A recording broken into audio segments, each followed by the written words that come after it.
Good morning students. अब next lecture करते हैं इलेक्ट्रोस्टैट्स का।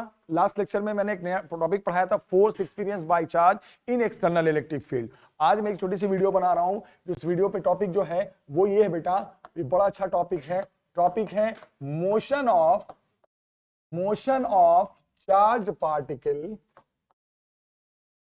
Motion of charge particle in external electric field. Motion of charge particle in external electric field means E, external electric field। ध्यान से सुनना, बहुत ही अच्छा टॉपिक है। अब मेरी बात को सुनो। हुआ क्या कि मान लो यहां पर एक एक्सटर्नल इलेक्ट्रिक फील्ड है। ये बहुत अच्छा टॉपिक है, ध्यान से देख। एक्सटर्नल का मतलब पहले से एग्जिस्टिंग फील्ड है। यहां पे कोई चार्ज आया, बाहर से आया, इस फील्ड में आया, स्पीड से आया। ठीक है, देखो यू क्या होती है फिजिक्स में, यू में लिखूं समझ जाना, स्पीड। जैसे ही आया और वो इसकी स्पीड की डायरेक्शन वही है जिधर फील्ड की डायरेक्शन है। फील्ड अगर हॉरिजॉन्टल है तो स्पीड भी हॉरिजॉन्टल आया। जैसे फील्ड इधर है ना, फील्ड इधर है तो ये चार्ज भी ऐसे ही आया, ऐसी एंट्री किया फील्ड के डायरेक्शन में। तो जैसे ही चार्ज आता है किसी फील्ड में, मैंने क्या पढ़ाया, फोर्स फील करेगा। तुरंत ये फोर्स फील करेगा। कितना फोर्स फील करेगा आपको पता ही है, Q इंटू ई। तो क्या होगा इसके मोशन पे क्या फर्क पड़ेगा? बोलोगे सर मैं बताता हूं क्या फर्क पड़ेगा। ये इसकी जो स्पीड है बढ़ जाएगी। ये जो पार्टिकल है, ये जो मूविंग पार्टिकल है, मूविंग बॉडी है, मूविंग चार्ज है, जो भी बोलो, वो क्या हो जाएगा, एक्सेलरेट हो जाएगा। क्यों एक्सेलरेट हो जाएगा? आप समझदार हो। कैसे एक्सेलरेट हो जाएगा?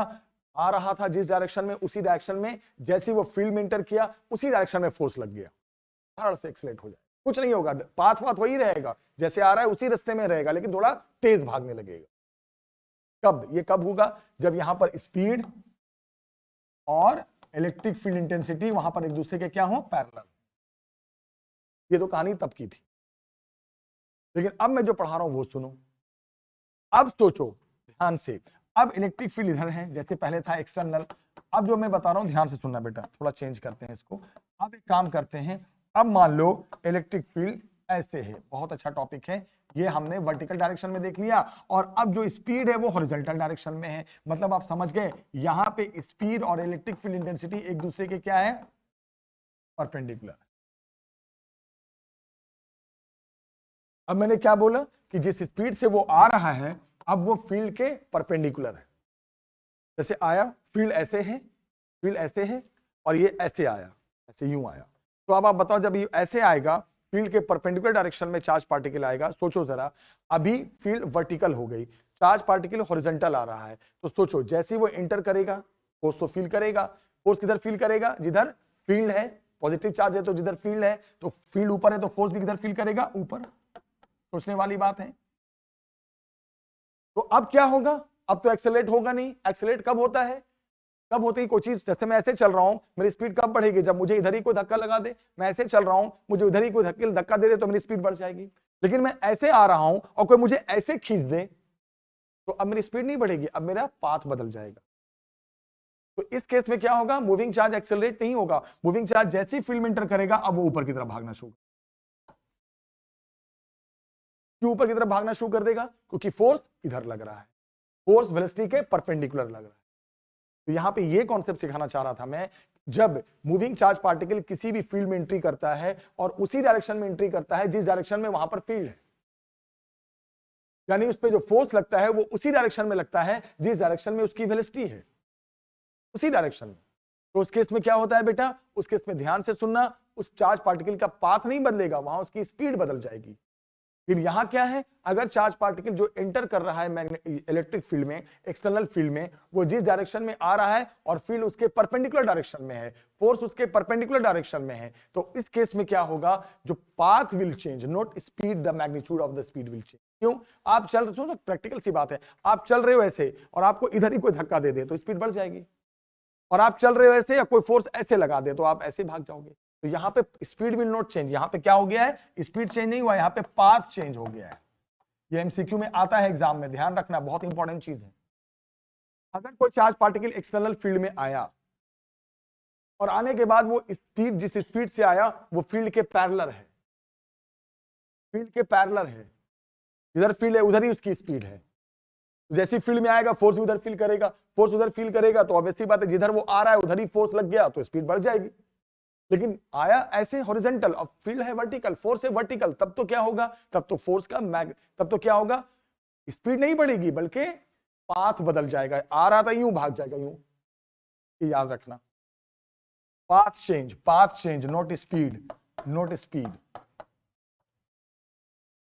अब जरा सुनो, ध्यान से सुनो, बहुत अच्छा टॉपिक है, ध्यान से सुनते रहना। अब आप बोलोगे सर अब इसमें ध्यान से सुनना बेटा, मान लो एक एग्जांपल कि इलेक्ट्रिक फील्ड वर्टिकल डायरेक्शन में है, ठीक है, चार्ज पार्टिकल ऐसे आया, ठीक है, कौन सा केस होगा अभी बताया ना मैंने, जो स्पीड है वो इलेक्ट्रिक फील्ड के परपेंडिकुलर है, तो आने के बाद जैसे ही वो फील्ड में एंट्री करेगा ये चार्ज पार्टिकल, तो क्या होगा, इसका पाथ बदलेगा या फिर स्पीड बदलेगी, पाथ बदलेगा, क्योंकि फील्ड और स्पीड परपेंडिकुलर है। क्यों पाथ बदलेगा, क्योंकि फील्ड जिधर उधर ही फोर्स लगना शुरू हो जाएगा। तो मान लो ये चार्ज पार्टिकल यूं भागा, यूं भागा, तो अब मेरी बात को सुनो ध्यान से, जब चार्ज पार्टिकल यूं भागेगा बेटा तो एक बात समझना आप, मान लो ऐसे गया, तो कोई चीज ऐसे जाने का मतलब समझते हो ना, अगर मैं ऐसे चल रहा हूं तो ये वन डायमेंशनल मोशन है, अगर मैं ऐसे जा रहा हूं तो ये भी वन डायमेंशनल मोशन है, लेकिन मैं अगर ऐसे ऐसे कर बना के भागा तो ये टू डायमेंशनल मोशन है। तो देखो ये ऐसे भागा, क्यों ऐसे भागा ये मैं समझा चुका हूं, तो ऐसे जाने का मतलब इसका मोशन 1D के बजाय अब 2D हो गया। तो देखो 2D मोशन में मान लो ये और ये इतना x डिस्टेंस कवर किया उसने और इधर y डिस्टेंस कवर किया इसने, x और y क्या हो गया, डिस्टेंस जो इसने कवर किया, किसने, चार्ज पार्टिकल ने, कब, किस कंडीशन में, जब वो इसकी स्पीड और इलेक्ट्रिक फील्ड एक दूसरे की क्या थी, परपेंडिकुलर। तो मान लो इधर इधर जो मूव किया वो x और इधर जो मूव किया वो y। अब ये एक्स वाई क्या है समझ में आ गया, एक्स वाई क्या है ध्यान से देखना, यहां पे x है और y क्या है बेटा, horizontal distance, horizontal and vertical distance covered by charge particle, covered by charge particle in time t। मान लो t टाइम में जैसे ये ऐसे भागा ना, ऐसे क्यों भागा आपको मैं बार बार बता रहा हूं, क्योंकि फील्ड, फोर्स और स्पीड एक दूसरे के परपेंडिकुलर है। तो जब ये ऐसे भागा, ऐसे जाने का मतलब होता है 2D मोशन, इसे कहते हैं पैराबोला कर्व। तो जब ये 2D मोशन में गया तो 2D मोशन में हॉरिजॉन्टल डिस्टेंस भी कवर करेगा और वर्टिकल भी। तो मान लो t टाइम में उसने कोई टाइम, मान लो यहां से यहां जाने में उसको t टाइम लगा, तो t टाइम में इतना आगे बढ़ गया और इतना ऊपर निकल गया। देखना बहुत अच्छा क्वेश्चन है ये। अब क्या करेंगे बेटा, ध्यान से देखना, अब मेरी बात को ध्यान से सुनते जाओ। अब यहां पर ठीक है, आप इसको हटाओ। अब यहां पर मैं क्या बोल रहा हूं सुनो। अब बेटा एक बात बताना, ये 2D मोशन में, ये बिल्कुल 11th में ऐसा प्रोजेक्टाइल वगैरह में पढ़ते थे, आप 2D मोशन नहीं पता तो सीख लो अब आप, ये बहुत ही अच्छा क्वेश्चन करा रहा हूं। अब यहां पर ये जो आ रहा था, जो इसकी स्पीड थी कैसी थी, हॉरिजॉन्टल, और electric field, electric force, acceleration सब किधर था, y डायरेक्शन, फील्ड उधर तो फोर्स इधर, फोर्स उधर तो एक्सेलरेशन उधर। तो ये जो स्पीड है वो x डायरेक्शन में यूज होगा, इसके कहेंगे u का x, और स्टार्टिंग स्पीड y में क्या हो गई, 0। जब कोई चीज 2D मोशन में आ जाती है तो हर चीज को x कंपोनेंट अलग और y कंपोनेंट अलग लिखना पड़ता है, ऐसे ही होते हैं कंपटीशन के क्वेश्चंस, हर जगह के क्वेश्चंस। जब ये 2D मोशन में आ गया तो आप हर चीज को दोनों कंपोनेंट में ब्रेक करोगे। आपकी स्पीड ऐसे आ रही थी हॉरिजॉन्टल, बिल्कुल हॉरिजॉन्टल आ रही थी, तो आप इसको as a x component use करोगे, as a y component use नहीं करोगे। फिर बोलोगे सर फोर्स किधर लग रहा है, y डायरेक्शन में, फोर्स कितना होगा आप यहीं पे लिख दो, फोर्स का फॉर्मूला होता है Q इंटू ई। तो फोर्स या एक्सेलरेशन कितना हो जाता है sir, force upon mass, force upon mass यानी कितना, क्यू ई बाई कितना m। लेकिन ये एक्सेलरेशन किस में यूज होगा, y में यूज होगा, क्योंकि y डायरेक्शन में ये एक्सेलरेशन है क्यू ई बाई m, और x डायरेक्शन में एक्सेलरेशन क्या हो जाएगा, 0। सोचो स्पीड जो है x डायरेक्शन में है, y में नहीं है, तो स्पीड x में यूज होगा, y वाले पार्ट में यूज नहीं होगा। और फोर्स एक्सेलरेशन y डायरेक्शन में, x में नहीं, उल्टा है। एक्सेलरेशन y डायरेक्शन में एक्टिव है, एक्सेलरेशन x में नहीं है। क्यों? क्योंकि फोर्स ही y में लग रहा था, वर्टिकल, क्योंकि फील्ड वर्टिकल थी। तो एक्सेलरेशन y में है, x में नहीं है, और स्पीड x में है, y में नहीं है, ये याद रखना। अब इसके बाद अब हम क्या करेंगे, अब आप सुनते जाओ। x क्या है, y क्या है, डिस्टेंस क्या है। देखो डिस्टेंस का फॉर्मूला आपने पढ़ा है, डिस्टेंस निकालने का ut plus half AT square. तो आप x डिस्टेंस का इक्वेशन लिखो। x डिस्टेंस का फॉर्मूला क्या होता है, ut plus half AT square. ये कौन सा डिस्टेंस लिखा आपने, horizontal distance. Formula ut plus half AT square. जब आप हॉरिजॉन्टल डिस्टेंस लिख रहे हो तो u का भी x कंपोनेंट लो, a का भी x कंपोनेंट, खत्म। अब बताओ क्या हो गया, u का x डायरेक्शन में कंपोनेंट u इंटू t, और एक्सेलरेशन का x डायरेक्शन में कोई कंपोनेंट है ही नहीं, बस हो गया, खत्म। यहां से x इक्वल टू ut आ गया, यहां से t कितना आ गया बेटा, x y u, निकाल के छोड़ो। क्या कर रहा हूं, 2 मिनट पता चलेगा। अब लिखो इतना ही टाइम में उसने वर्टिकल डायरेक्शन में कितना डिस्टेंस कवर कर लिया, y, ऊपर जो भागा वो y, तो y भी तो डिस्टेंस है, तो y के लिए फिर डिस्टेंस का फॉर्मूला यूज करो, ut plus half AT square, बस a का y, u का y, खत्म। u का y कितना है, y डायरेक्शन में स्टार्टिंग स्पीड क्या थी, 0। क्यों 0 थी, बार बार सुनो, क्योंकि ये हॉरिजॉन्टल इंटर कर रहा है, वर्टिकल इंटर नहीं कर रहा है। स्टार्टिंग स्पीड x में है, y में नहीं है, तो u का y यहाँ पे 0 है, तो ये 0 हो गया। प्लस हाफ एक्सेलरेशन y में तो है ही आपके पास, कितना एक्सेलरेशन y में है देख लो, आप देख सकते हो बेटा कितना है, QE/m, देखते जाओ, हो गया। y डायरेक्शन में आपकी स्पीड क्या है, फिर से देखना, y डायरेक्शन में आपकी स्पीड क्या है, 0। एक्सेलरेशन इन y डायरेक्शन क्या है, QE/m, और t स्क्वायर जो है t के जगह पे, यहां से जो आपने निकाला ना, क्या निकाला आपने t के जगह पे, बोलना x बाई u, तो t के जगह पे निकाल दोगे आप x बाई u, यानी x square by u square, बस। Speed in y direction is 0, acceleration in y direction is QE/m, and t अभी निकाला मैंने x के टर्म में x बाई u, तो t square x by u square, बस खत्म हो गया, एंड। अब इसके बाद आप खुद सोचो y का क्या इक्वेशन बन गया, देखो यहां पे y is equal to QE/2m u square और इनटू x स्क्वायर। ये y और x में रिलेशन आ गया, यानी हॉरिजॉन्टल डिस्टेंस और वर्टिकल डिस्टेंस में एक रिलेशन आ गया। अब आप एक बात बताओ, चार्ज कभी नहीं चेंज हो सकता, ऐसा तो नहीं है कि चार्ज पार्टिकल जब अंदर आया तो अचानक बहुत बड़ा बन गया, पॉसिबल ही नहीं है। इलेक्ट्रिक फील्ड यहाँ पे यूनिफॉर्म है, मास कभी बदल नहीं सकता, स्टार्टिंग वाली स्पीड हमेशा नहीं बदल, आपको पता है फिजिक्स में इनिशियल स्पीड फिक्स रहती है, और जो बदलती है वो फाइनल स्पीड होती है, जो टाइम टू टाइम बदलती है। यानी ये सारी चीजें आपको क्या लग रही है, फिक्स लग रही है।